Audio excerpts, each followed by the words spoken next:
President Trump social media వేదికగా నిరసనకారులపై విరుచుకుపడ్డారు. Loss ఏంజలస్లో పరిస్థితి చాలా ఘోరంగా ఉందంటూ వెంటనే సైన్యాలను దించాలంటూ ఆయన ఓ పోస్ట్ రాశారు. అమెరికాలో అనధికారికంగా ఉంటున్న వలసదారులను పట్టుకునేందుకు ఇమిగ్రేషన్ అధికారులు శుక్రవారం దాడులు మొదలుపెట్టడంతో ఈ నిరసనలు మొదలయ్యాయి.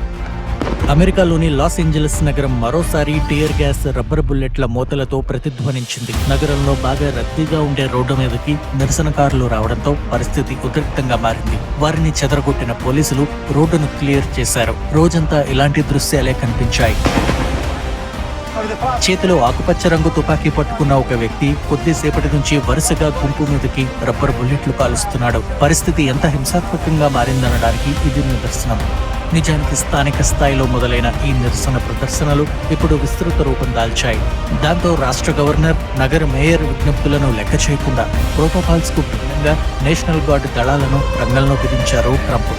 కానీ ట్రంప్ మాత్రం శాంతిని నెలకొల్పడానికి నేషనల్ గార్డ్ దళాలను మోహరించాల్సిందే అంటున్నారు.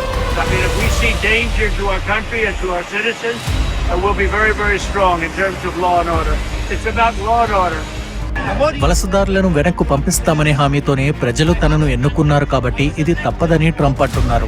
వలసదారులపై దాడులు కొనసాగుతాయని ట్రంప్ ప్రభుత్వం నొక్కి చెబుతోంది. మరోవైపు లాస్ ఏంజలస్ మరిన్ని నిరసనలు చవిచూసేందుకు సిద్ధమవుతోంది. అసలు నేషనల్ గార్డ్ అంటే ఏమిటి? లాస్ ఏంజలస్ లో ట్రంప్ ఈ బలగాలను ఎందుకు మోహరించారు? ఇదొక రిజర్వ్ మిలిటరీ ఫోర్స్. ఈ బలగాలు రాష్ట్ర, కేంద్ర ప్రభుత్వాల కోసం పనిచేస్తాయి.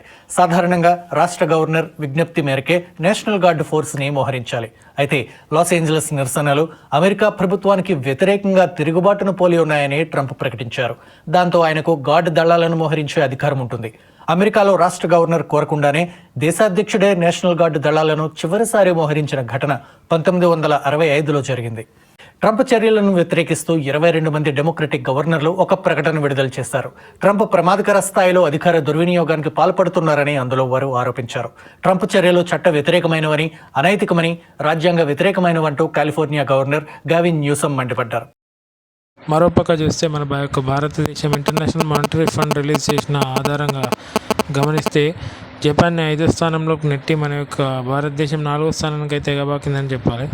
సో ఎందుకు ఈ యొక్క జీడిపి ఇంతలా పెరిగిందంటే, ఒక పక్కన డాలర్ కరెన్సీ అనేది యుఎస్ఏ యొక్క డెట్ పెరగడంతో దానికి అనుగుణంగా మన యొక్క recent RBI governor Malhotra repo రేట్స్ని తగ్గించలేదు. ఇది నిన్నటికి నిన్న second time huge repo rate తగ్గించింది. రెపో రేట్ అంటే సాధారణంగా బ్యాంకులకి ఆర్బీఐ ఇచ్చే ఒక రుణాలపై వడ్డీ రేట్ అనేది తగ్గించడం జరిగింది. దాని ద్వారా ఏమవుతుందంటే జనాలకి లోన్స్ అనేది అందుబాటులో తక్కువ వడ్డీకే దొరుకుతాయి. దానివల్ల ప్రతి ఒక్క పౌరుడు కూడా తక్కువ వడ్డీ రేట్లతో లోన్ తీసుకొని వాళ్ళ యొక్క ఎక్స్పెండిచర్, ఇంకా వాళ్ళ యొక్క బయింగ్ అసెట్స్ అనేవి కంప్లీట్లీ హైగా పెరిగే అవకాశం ఉంటుంది. తద్వారా ఎక్స్పెండిచర్ పెరిగితే దాని ప్రకారమే గూడ్స్ అండ్ సర్వీస్ సెక్టార్లో డెవలప్మెంట్ అనేది ఎప్పుడైతే గూడ్స్ అండ్ సర్వీస్ సెక్టార్లో గ్రోత్ అనేది కనిపిస్తుందో మన యొక్క స్టాక్ మార్కెట్లో